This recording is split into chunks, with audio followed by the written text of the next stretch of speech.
Hari ini Mama En akan memasak muffin coklat. Nah, bahan-bahannya nanti kita ketik di caption. Nah, sekarang kita akan masak muffin, kita lanjutkan memasak. Panaskan susu cair dengan api kecil, jangan sampai angus. Kita aduk terus, sudah menyoklat, udah cair, kita dinginkan. Kita kocok telur dulu. Masukkan garam sama vanila dan kocok, masukkan gula. Habis itu sudah kita saring aja ini soda kue sama baking soda.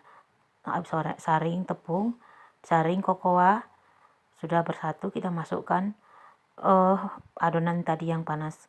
Udah, masukkan cocoa chipnya terakhir. Sisakan cocoa chipnya untuk kita taburin di atas. Udah siap deh.